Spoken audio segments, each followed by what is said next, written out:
आयुषस्थस्य यदर्थम् आयुषस्तस्य परार्धम् अभिधीयते परार्थम् अभिधीयते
परार्थम् अभिधीयते पूर्वपरार्थोपक्रान्तो यपरोद्य प्रवर्तते यदर्थम् आयुषस्तस्य परार्थम् अभिधीयते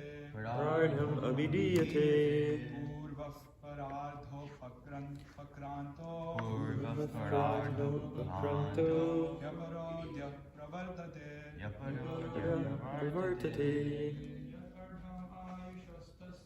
यदर्थम् आयुषस्तस्य परार्धम् अभिधीयते पूर्वपरार्थोपक्रान्तो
यपरोद्य प्रवर्तते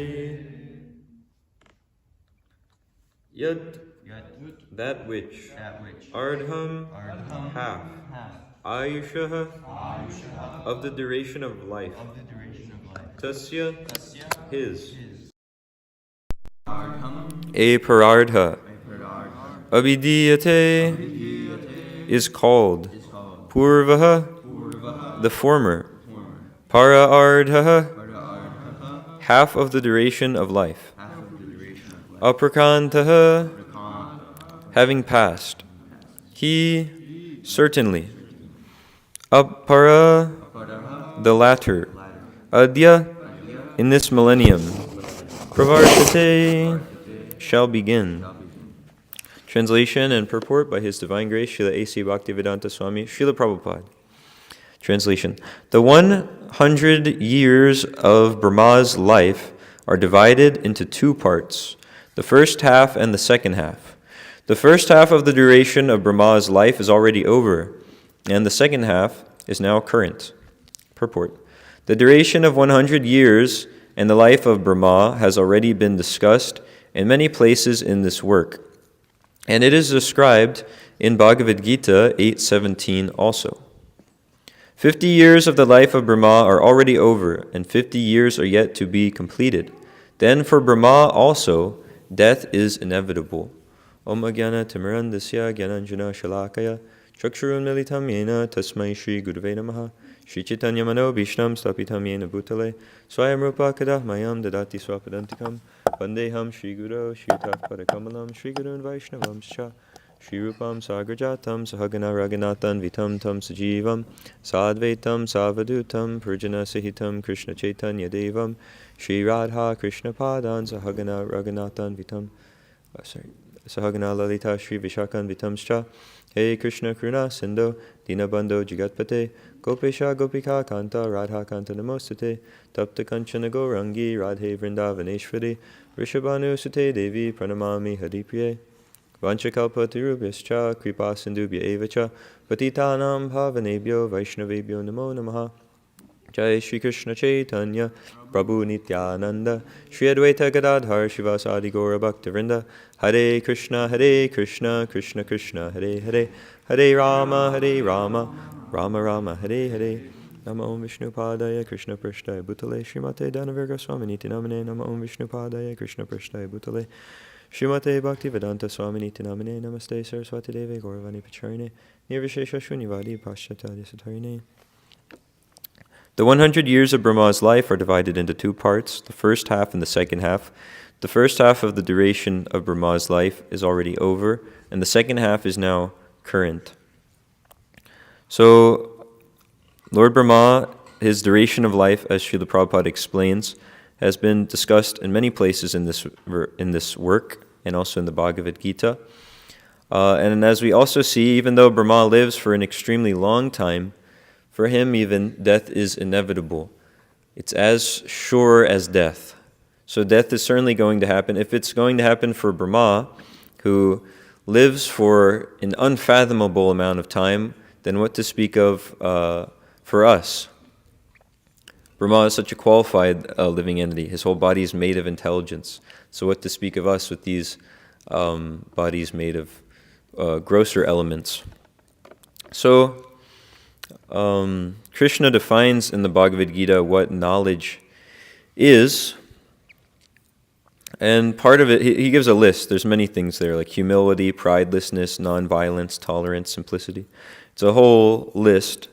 And part of it, he says, the perception of the evil of birth, death, old age, and disease, janma, mrityu, jara, vyadi. And he says, all these I declare to be knowledge, and besides this, whatever there may be is ignorance. So, we see modern science, although there's so many claims to be making so much advancement, they're simply advancing death, but they don't give any solution to death. So although it's claimed as knowledge, and there's many big textbooks and academies and so many things, it's simply an academy for ignorance, or universities for ignorance, because this is not understood actually. The real problem of life, this janma, mrityu, jara, vyadi, this isn't even seen as a problem and something to be conquered over. If you go to a scientist or a science professor, an ignorant science professor, and ask them, what are you doing about the problem of death? They say you can't ask that question. For example, with Srila Prabhupada, he says, we went to Russia and we met the biggest professor, Dr. Kotovsky. And when we brought up this point about reincarnation, or about what happens when you leave the body, he said, oh, Swamiji, you don't understand. Once this body is finished, then everything is finished. And you can hear this recording when he meets Dr. Kotovsky. It's like, you see why Srila Prabhupada would mention this so often. It's such a letdown. You're hearing from this scholar and professor, the biggest one in Russia, and he says such an ignorant thing, that once this body is finished, everything is finished. I also had some experience speaking with this professor in Kansas City, and he was saying he has his students go through something where you write out a problem, you write how that problem is currently being solved, and then you write what's wrong with the way it's currently being solved, and then you write your solution. So for the problem, I put death under the instruction of my spiritual master. And this completely stumped the professor. He was saying, so for the problem we had death, and he was saying, well what do you mean? Do you mean the social implications of death? Or do you mean the cost to, take care of people who are about to die, and the economic implication of dealing with funerals? And I was like, no, death, the problem of death. What are you doing to solve that? He said, no, that doesn't make sense. You mean, like what medicines do we make to cure diseases that can cause that? No, the death, it's a problem. You don't want to die. What are you doing about it? No, you can't ask that question. He literally said, you can't have that as a problem. It's not a problem. So this is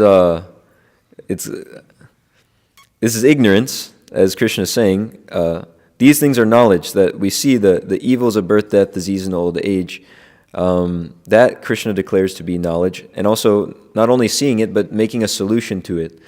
And anything besides this, he's explaining as ignorance. So it's ignorant if you have a big problem, like Chanakya Pandit, I think it's Chanakya Pandit, explains that if you're living in a house where there's the servant is talking back, and what else is happening? There's a snake in the room, and there's something else that's inauspicious. What, do you know? Okay. It's like maybe... No, but anyway, there's all these bad things going on. If you're living in such a room, then you can be sure that death is going to happen. It's not a good spot for you. So you should get out of that place.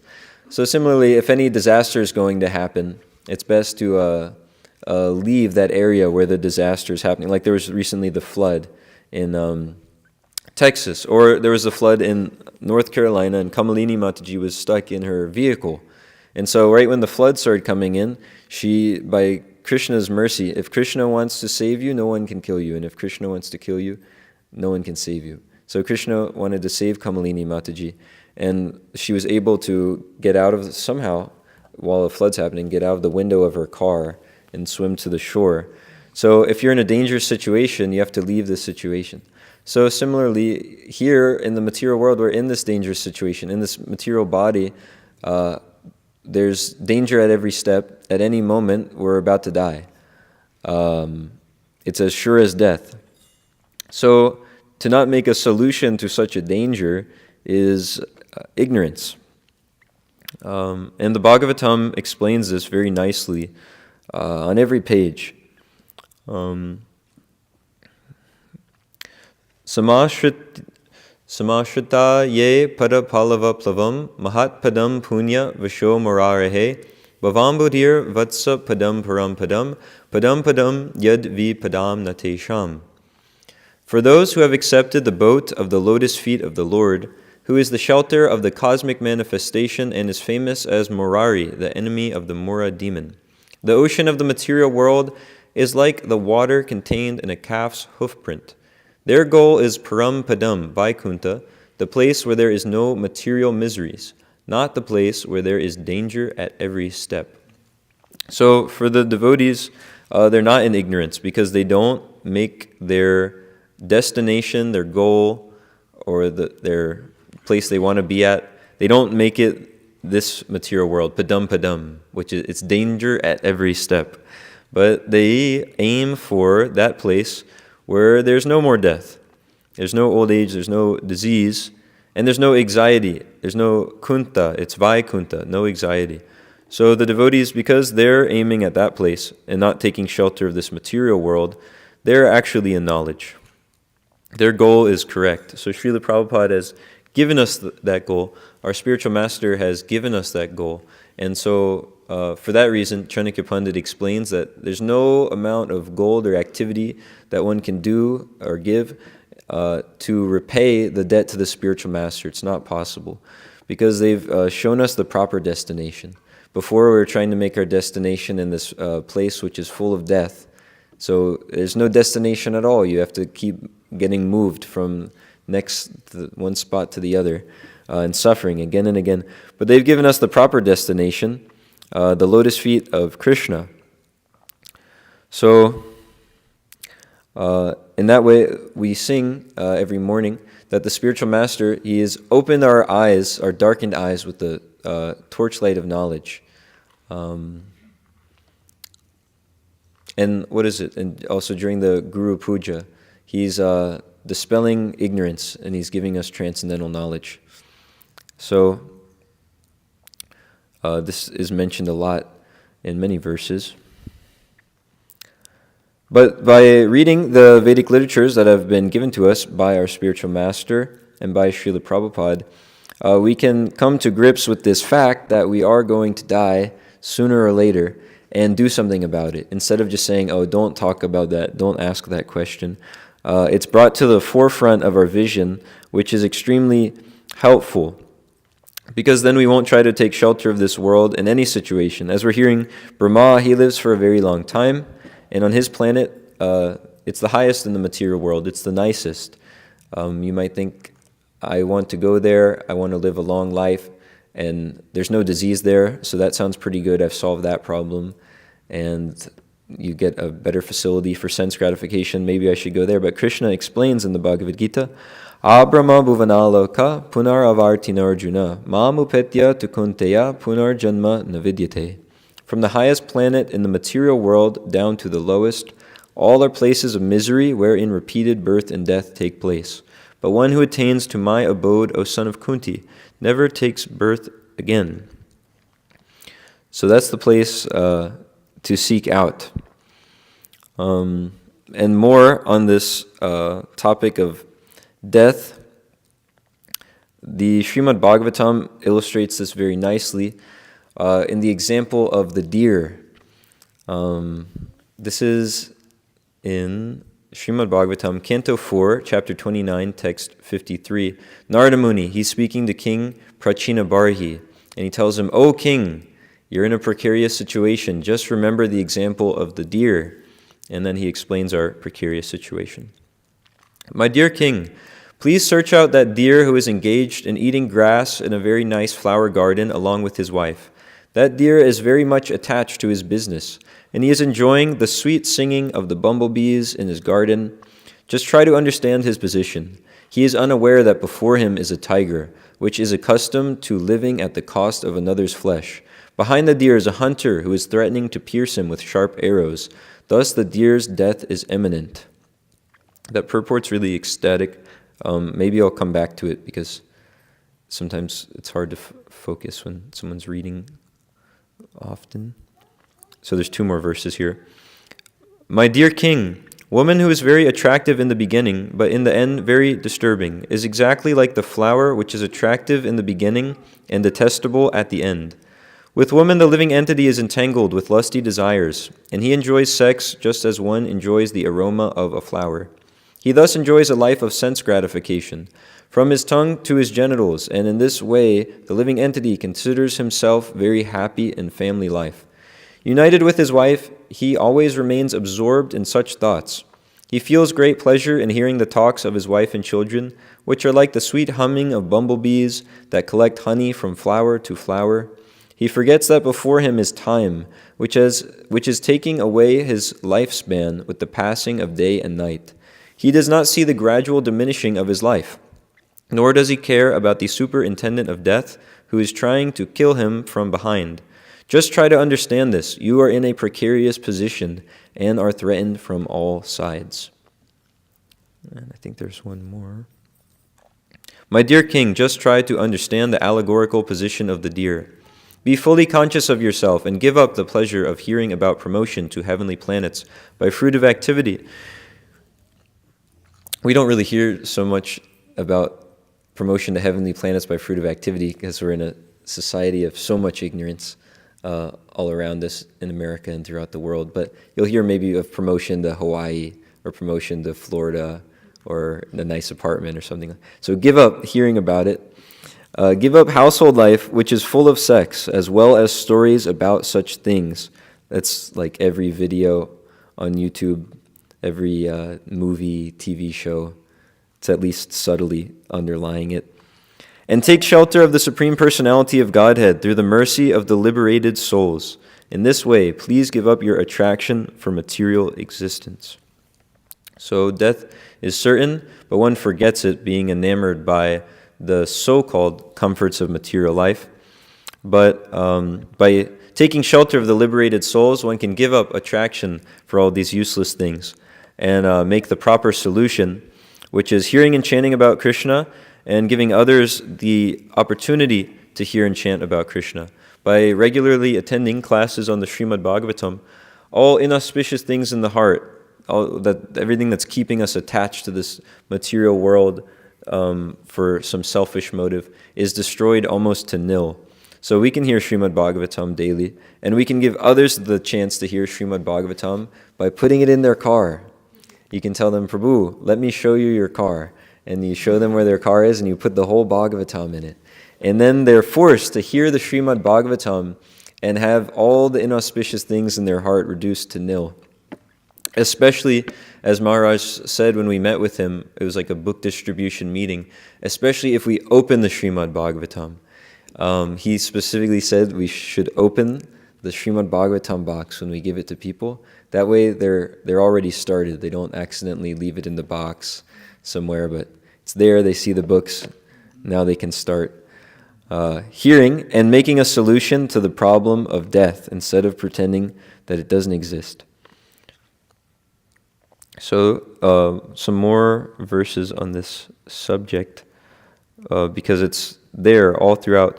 Chanakya Pandit, actually, he explains, and this is also a verse somewhere in the Vedas, but he says the same thing with slightly different wording, that eating, sleeping, mating, and defending is done by all of the animals.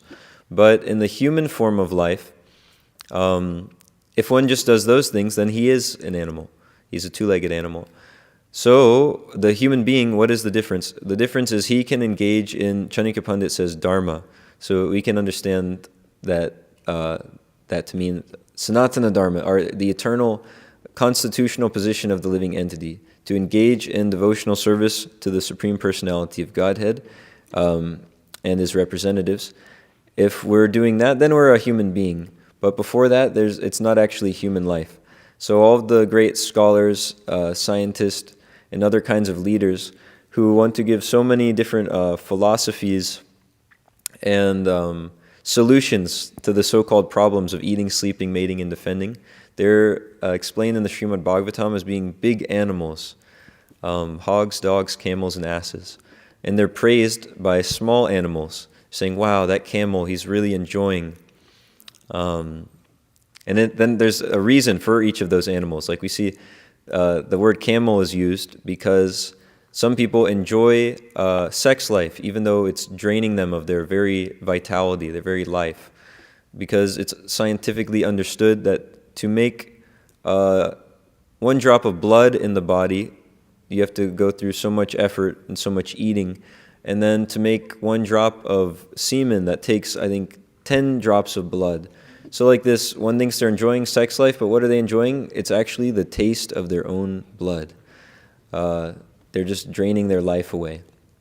Just like the camel, he eats thorns, and it gives him some taste in his mouth when the thorns pierce his tongue in his mouth and it starts to bleed, and he thinks it's very delicious. So one big camel is expert at enjoying sex life, and then a small camel says, wow, he's such a great person. I want to be like him and make rap music and be the movie star and all these things. And then another person is compared to the dog, which works so hard.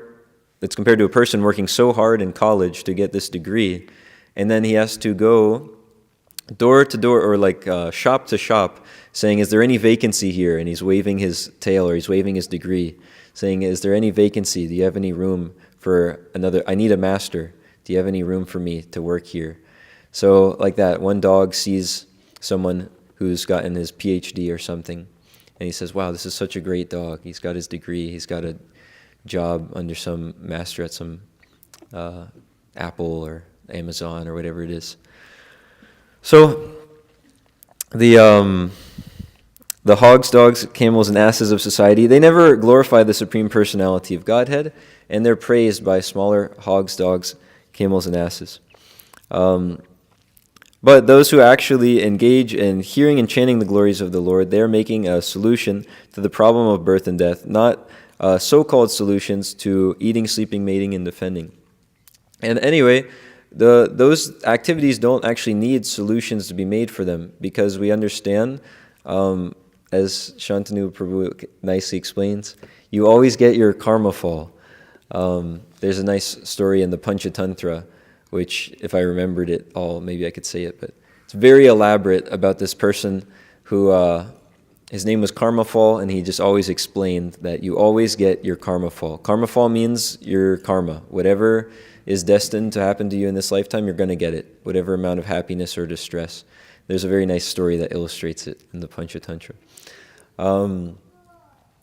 But yeah, we see this all throughout the Vedas. It's explained in the Bhagavad Gita. One shouldn't be disturbed by happiness or distress because it's going to come to them, and they're both temporary. So instead, they should learn to tolerate such things.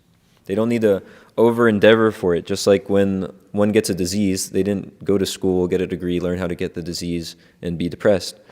In the same way, someone doesn't need to do all these activities to learn how to be happy, but their happiness and distress, Chanakya Pandit says this, and it's in other places, I think, too. It's written on their forehead right at the time of their birth.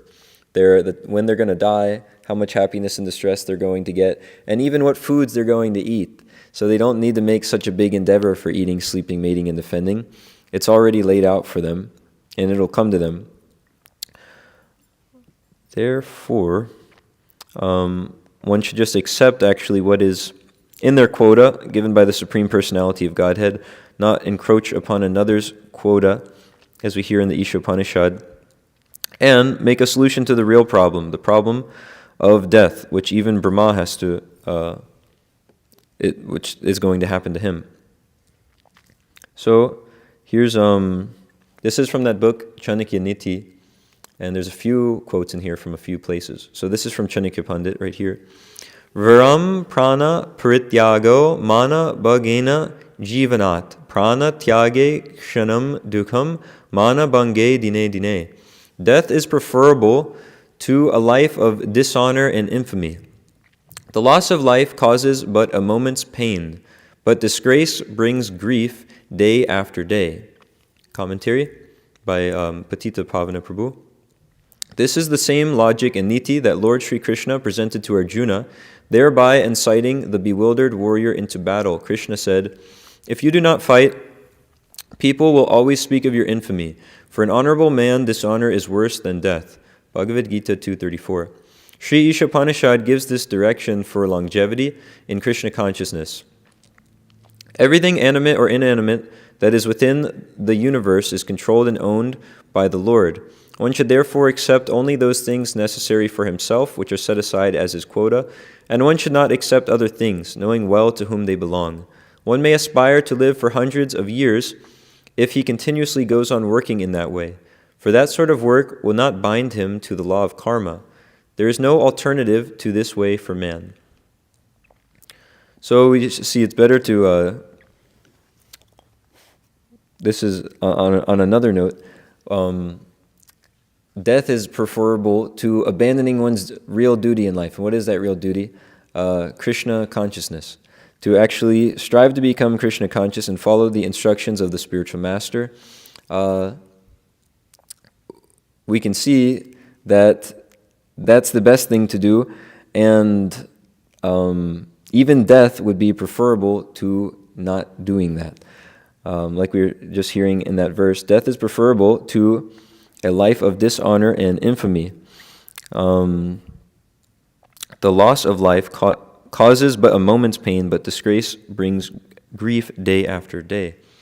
So it's kind of heavy, but it's a nice point to at least know Krishna's opinion on the situation, which I'll get to because there's a verse in the Bhagavad Gita where he gives his opinion. Maybe sometimes we wonder, well, I can't do my duty.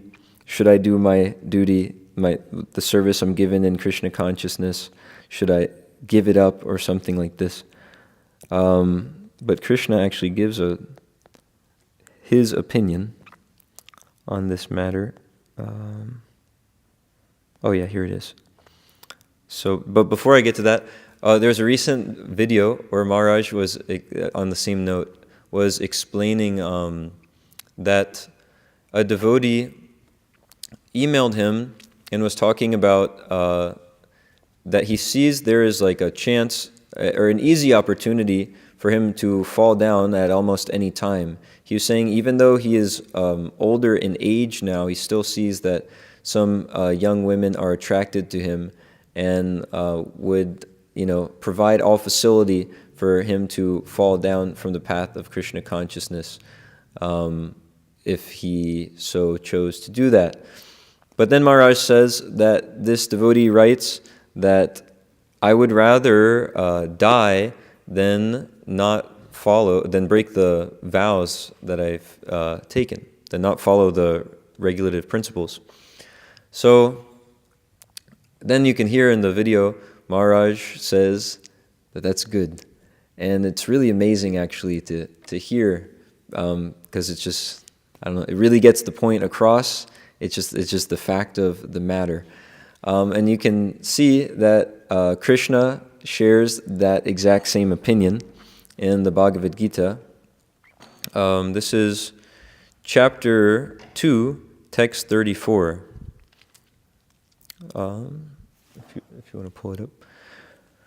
So, people will always speak of your infamy, and for a respectable person, dishonor is worse than death. The Sanskrit is akirtim chapi bhutani kata yashyanti te vyayam sambhavitasya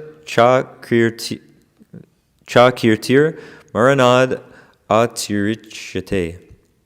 In the purport, both as friend and philosopher to Arjuna, Lord Krishna now gives his final judgment regarding Arjuna's refusal to fight. The Lord says, Arjuna, if you leave the battlefield before the battle even begins, people will call you a coward. And if you think that people may call you bad names, but that you will save your life by fleeing the battlefield, then my advice is that you'd do better to die in the battle. So that's Krishna's advice. He's telling Arjuna it'd be better for him to die than not engage in Krishna consciousness or not do his service that the Supreme Lord personally has given him. For a respectable man like you, ill fame is worse than death. If you should not flee for fear of your life, better to die in the battle. So you should not flee for fear of your life, better to die in the battle. That will save you from the ill fame of misusing my friendship and from losing your prestige in society. And Srila Prabhupada says, so the final judgment of the Lord was for Arjuna to die in the battle and not withdraw. So death is inevitable, as we hear in this verse, but it's also, although it may be inevitable, it's also better than avoiding one's true duty. And that duty is to know the Supreme Personality of Godhead and to love Him. And how that is done is by following the instructions of the spiritual master and engaging in the practice of Krishna consciousness.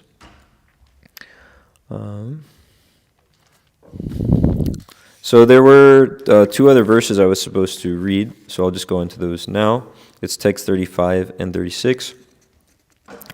Purvasyado parardasya brahmo nama mahan abhut kalpo yatra bhavad brahma shabda brahmeti yam vidhu.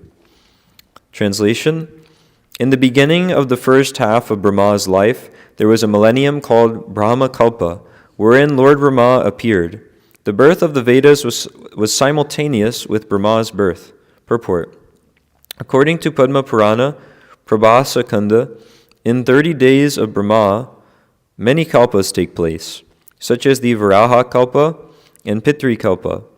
30 days make 1 month of Brahma, beginning from the full moon to the disappearance of the moon. 12 such months complete 1 year, and 50 years complete 1 parardha, or 1/2 the duration of the life of Brahma. The Sveta Varaha appearance of the Lord is the first birthday of Brahma. The birth date of Brahma is in the month of March, according to Hindu astronomical calculation. This statement is reproduced from the explanation of Srila Vishwanath Chakravarti. And text 36. Tasyaiva chante kalpo bud yam padam abhichakshate yad darer nabi sarasa asil loka suroruham. The millennium which followed the first Brahma millennium is known as the Padma Kalpa, because in that millennium the universal lotus flower grew out of the navel reservoir of water of the personality of Godhead Hari. Purport. The millennium following the Brahma Kalpa is known as the Padma Kalpa because the universal lotus grows in that millennium. The Padma Kalpa is also called the Pitri Kalpa in certain Puranas. So are there any comments or questions? Mostly spoke on the topic of death.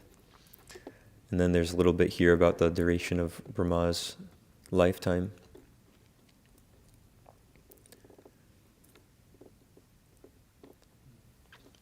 Nothing? Mataji's, any questions, comments? Mm-hmm.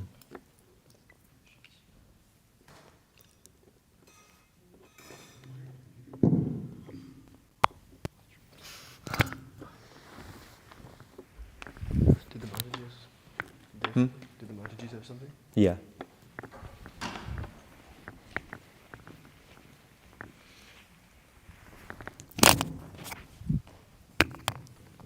So right now, the Mataji's ashram, our temporary ashram, we're just going through a lot of what was being referenced here. I mean, even what you were talking about, like being in dangerous situations and there being signs of danger and having to leave. So that was why we had to like evacuate the place where we were staying at. And now we're just like kind of like nomads. And so how to understand, you know, we're all a whole bunch of different individuals practicing Krishna consciousness, but still it seems like some kind of it could be taken as some kind of karmic reaction, especially to like karmis, you know, if they come and hear our philosophy, they could be like, oh, well, you know, they're suffering so much, aren't they supposed to like, you know, be in, you know, a better situation. So if you could just, give some light on that situation. Yeah, one devotee was asking Srila Prabhupada how come I took initiation, but it seems like I'm still getting sick, I'm still getting some suffering, I'm still getting my karma, it seems like. And he said, just like if you unplug the fan, it still rotates for some time, but not very long. It slows down and stops. So in that way, he was saying once one takes initiation, Srila Prabhupada was saying, he's unplugged the fan, or your spiritual master, he's unplugged that fan of your karmic reactions. And the deal is that if you don't do those sinful activities again, then that fan, that cycle of birth and death will stop. Those karmic reactions will stop. So that's it. One takes initiation and the fan is unplugged, their karmic reactions are stopped, and then if they go on following the instructions of the spiritual master and don't deviate from those or again engage in sinful activities, materialistic activities, then that karma comes to a close. So the devotee's attitude about it is also given in the Srimad Bhagavatam. It's the best verse. What does anyone know the verse number? The devotee, they see that this is I'm getting a little token of my karma, and they go on awaiting the Lord's mercy. 10:14:8. 10:14:8. So we can pull it up. I'll just read it.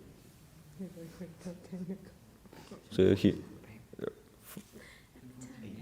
they said 8. So here's the devotee's mood. Tate nukampam susamikshramano gunjana evatma kritam vipakam hridvag vapurbir vidadan namaste jiveta yo mukti pade sadaya bhak. My dear Lord, one who earnestly waits for you to bestow your causeless mercy upon him, all the while patiently suffering the reactions of his past misdeeds and offering you respectful obeisances with his heart, words, and body, is surely eligible for liberation, for it has become his rightful claim. So that's the devotee's mood. Is he seeing, this is some token of my past karma. I should get much worse. I mean, even if you just look at one day of what I was doing before coming to Krishna consciousness, I'm supposed to get tortured in different hellish planets for a long time, just from one day, just from one breakfast. So the devotee sees that this is a little token of what I should get and it's actually helpful for me to remember Krishna. It's not a bad thing. It's this distress is actually putting me in the perfect situation to remember Krishna and depend on his mercy. So like that, then the devotee is in good consciousness. They're making advancement. But if they say, dang it, Krishna, this is your fault. Why are you doing this to me? I surrender. I'm chanting 16 rounds. Did you not see? I chanted 16 rounds. Now you're doing this. Then that's not a good situation, and they'll probably keep suffering. But if the devotee has the proper, Krishna conscious attitude, and they're using that distress as a way to further their service, they're seeing it as the mercy of the Lord, then they're making advancement, and eventually there's no more suffering. At least materially speaking, there's no more suffering. Then beyond that, there's, spiritual suffering in the spiritual world. That's a whole other thing.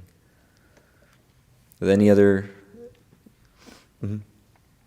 Hare Krishna. I don't know if this is related, but it has something to do with like reactions. So what about like devotee opera? What is an example of like a reaction that you would face when you maybe if you offended a devotee, is that You could get part leprosy. of like a karmic reaction thingy? The one example is that, what's his name in the Chaitanya Charitamrita? He offends a devotee by he tries to defame him. Chapala is in the name. Gopala Chapala. He puts all these ingredients for the worship of Durga outside of a devotee's home so that people think he's worshiping Durga. There's like wine and other stuff.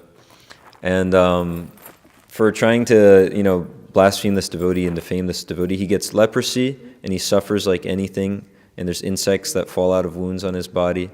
And he asks Lord Chaitanya to make it go away, and Lord Chaitanya just chastises him like anything.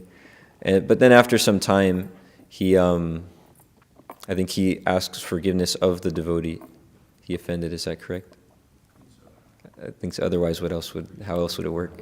He asks forgiveness from the devotee he offended, and eventually he gets Lord Chaitanya's mercy, and the situation is solved. But yeah, if one offends a devotee in a serious way, they get a really serious reaction because the devotees are very dear to Krishna. So what would that look like in somebody's life? Well, yeah, there's one example there where he did that serious offense and got that very serious reaction. But one way that I've heard, and I probably also experienced, is that if you offend devotees, then also, you're not really getting Krishna's mercy, so your material desires can increase. I'm not thinking of like a verse, but at least some examples. One devotee, he made a big offense to another devotee, and then immediately fell down. Sorry, that was really vague, but it's probably not worth getting into all the details. But yeah, if one is offending the devotees, then how is it that they're going to get the mercy of their spiritual master who's trying to bring those devotees up? How is it that they're going to get Krishna's mercy? So instead, they'll get the same thing that everyone else gets in this material world, more material desires. And then that will make the process of Krishna consciousness more difficult. So the solution, if someone offends a devotee, is to ask their forgiveness. Is that okay? Is there any other question? I think Jitta had something.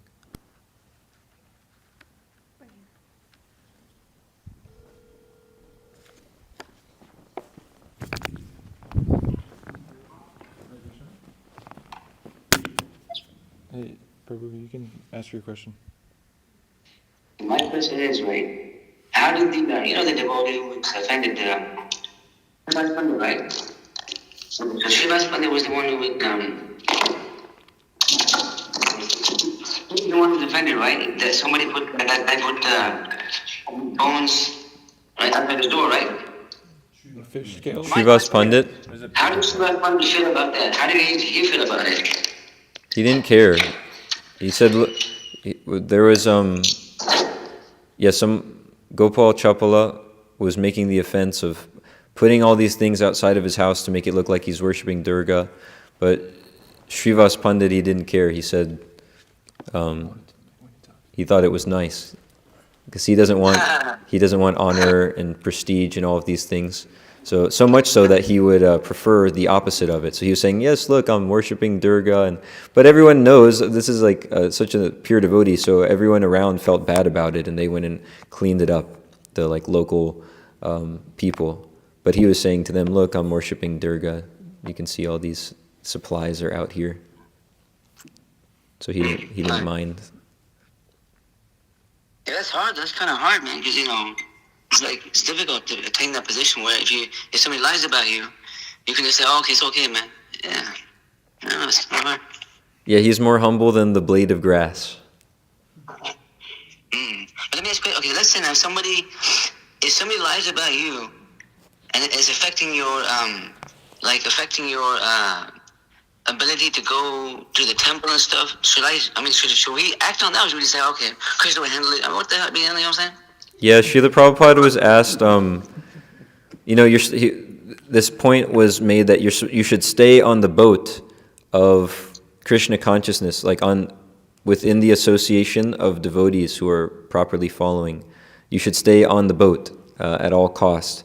And then some devotee was bringing up the point, he said, well, what if the devotees are trying to push you off of the boat? And then Srila Prabhupada said, then you fight to stay on it. So, devotees might have something against you or whatever it is, but if you should, fight to stay in the association of serious and sincere devotees at all costs, because without that, there's no hope.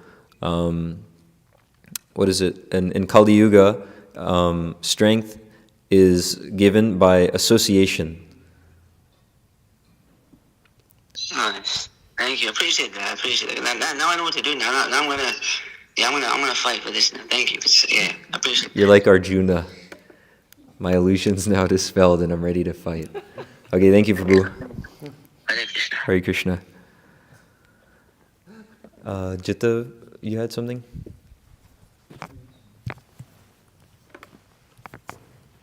I guess Mataji was kind of asking this as part of her question also. I was also curious.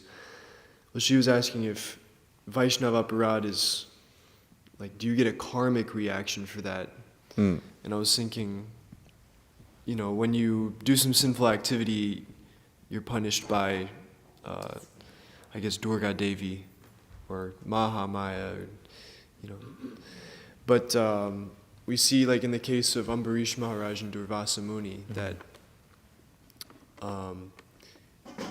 Lord Vishnu sent the Sudarshan Chakra after Durvasa Muni. So I was just wondering, what's the difference in the Lord's agent? Like, is there a difference in the Lord's agent which punishes the living entity, Vaishnava aparad versus sinful karma? Well, one thing we know is that once someone is surrendering to Krishna through the process of Krishna consciousness, now they're on Krishna's tab. Before they were serving Maya. So Durga Devi was the one dishing out, their karma and their situation in life. But they surrender unto Krishna, and now he's personally overseeing what's happening in that devotee's life, including their sufferings. Like that's why that verse is saying they get a token of the suffering that they would get. So he's now orchestrating everything for that. He's in charge now, and helping that devotee to come back to him. So then, just from that understanding, it would make sense that whatever reactions they're getting from offending a devotee, if we're talking about a devotee practicing Krishna consciousness, then they offend another devotee, it would make sense that the reactions that they're getting are, being given by Krishna, not just like, it's not like they're mundane karmic reactions. It seems like would be a difference between the past life karmic reactions and now what they're getting while performing some offense in devotional service. There'd be some difference because now they're under Krishna's care. Can't think of any verse or example. I guess you wouldn't consider that a karmic reaction. I mean, in one sense. No, it's not a karmic reaction. I mean, there's a word. I mean, the word given is like it's an offense, so it's something different. It's an offense in devotional or an aparad, so it's something stopping the mercy, stopping. They're not getting Krishna's mercy because they're committing some offense or an aparad. So yeah, it's a different category. The similarity is, yeah, you're going to suffer. If you have past life sinful actions, past life bad karma, you suffer for that. And similarly, if you commit some aparads, there's suffering because you're blocking yourself from Krishna's mercy. So that's the similarity. But it is two different things, as far as I understand. There's at least two different words for it.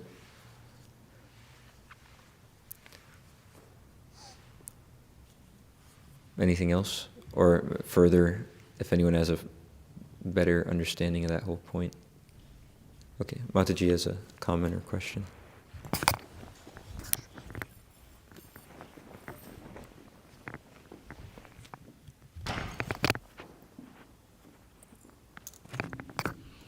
I had a question about when devotees are experiencing the reactions, like devotees that you're associating with, reactions that maybe health issues or something like that, that can be justified impediments in the devotional practice. How do we encourage them to move forward, but not in an impersonal way where we're just, spitting out verses and maybe sometimes they feel like you're not really hearing that what's going on for them? Like, how do we have the balance of like inspiring them to continue forward and not identifying with their bodily situation? Well, from personal experience, you can just engage in some devotional service with them, since that's the solution to all problems. I'm just thinking of when I see with my Guru Maharaj, how he'll deal with, because there's a Bhakta program where he is, but there's also not so many devotees. So often the new Bhaktas, sometimes, they'll just come right to Maharaj with some problem, and it's like some really rudimentary thing sometimes. Or it's something bigger, some big problem, or some health problem, or something like that. And he'll just start engaging them in devotional service. And I'll also see this when I bring some problem to him, and this clears it up. Whatever it is, someone might be really mental about something, and then he'll, one example, if I can give this example, I guess if I don't name people's names, it's not so bad because it's kind of a personal thing. But one person was saying, okay, I'm going to kill myself. They had called and they were saying they were going to commit suicide. But they were also really good at this particular service. And just from my experience, what I saw and understood in the situations, Maharaj just more or less just started engaging them in that service. And then they got fired up again, and it was pretty much resolved. And then one devotee, this one new bhakta came in, and he was saying, I feel like, I've got like this mental hang up, and this problem with my health and this and that. And it was like an appearance day of one of the Dash avatars of the Lord, and Maharaj just started singing that song. And then that devotee, that bhakta started singing it, and he got really fired up. And then he just apologized, and he said, okay, I don't know what I was actually complaining about to begin with. And then he went and went on with whatever services he had going on that day. So those are just like two examples, but if we can engage them in some devotional service or engage in some devotional service with them, that's the solution to all of our problems. So that's usually what I see my Guru Maharaj do. It just gets back in the fire, whatever's happening. And maybe it's like if it's something complex, someone's trying to figure out some health problem, it's not like that's also outside of the realm of being solved by devotional service. Because if we're engaging in devotional service, what comes from that? There's knowledge and detachment. So you're more detached from your body, so you're less hung up about the whole problem and able to figure that out better. But also you get knowledge by engaging in devotional service. So you know how to do your service properly, which could involve, doing some sort of thing to fix your health and this and that. So if we can get back in the fire with them, that's usually best. Okay, anything else? Thank you very much. Srila Prabhupada ki jai. Srimad Bhagavatam ki jai.